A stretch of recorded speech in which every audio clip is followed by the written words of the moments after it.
www.gsuplementos.com.br. Growth Suplementos. Conheça, comprove e supere-se. What's up, MI40 Nation? BPAC here, coming at you with the most optimal bicep workout ever created.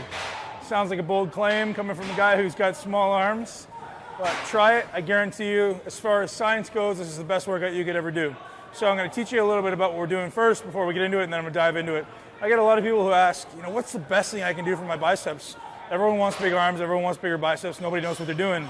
I've tried some bicep videos before. I've actually done some where I was actually training, but I want you guys to understand the logic behind it.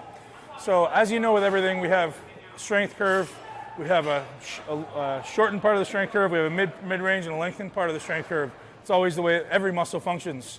So with this particular workout, we're going to start in the middle of the strength curve with something simple. Dumbbell curl, really, really easy. Everybody's done it before, but execution is everything. As you know, I'm all about specificity. I'm all about proper contractions.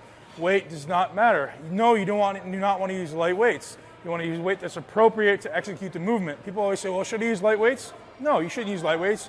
You should use whatever weight, whatever maximum amount of weight you can use to execute the movement properly. I'm not about using light weights. That's not what you want to do. You need to use weight. You need to use resistance, but you need to learn how to contract muscles properly. If you're using some heavy weight where you're slinging a weight around, you're wasting your time, and you're getting in my way in the gym. So we're going to start here with a simple bicep curl for dumbbells. So what a lot of people do, they curl it, their arm ends up looking like this. So not a lot of supination of the arm. What you really need to focus on is making sure that you're turning that dumbbell at the top. When I'm doing it, I'm literally trying to squeeze my baby finger on that dumbbell and turn it to the point that I can't really turn it anymore. I come down, I pronate.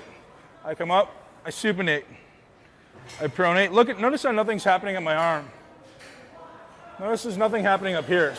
The only movement is happening here. So if I were to do it without a dumbbell, it literally just look like this.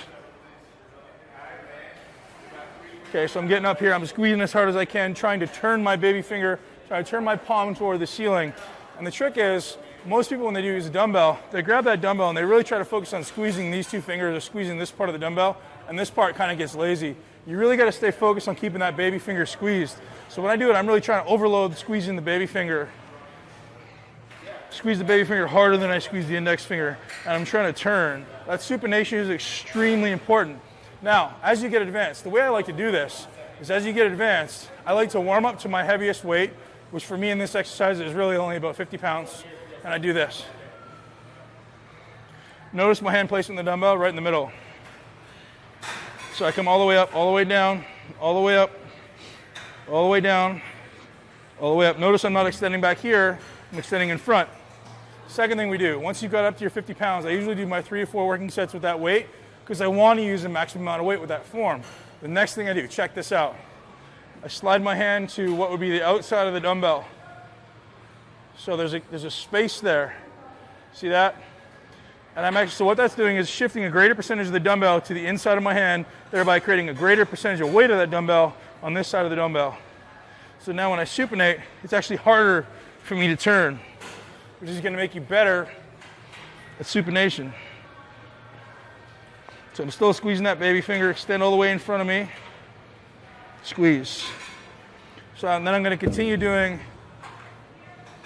8 to 10 repetitions that way. So I do my 4 sets with my maximum weight, really supinating, keeping that form tight, and then I rest, slide my hand to the inside of the dumbbell, I guess the outside of the dumbbell effectively, supinate, and maybe another 4 sets. So that we're working the mid part of the range, but really focus on supination.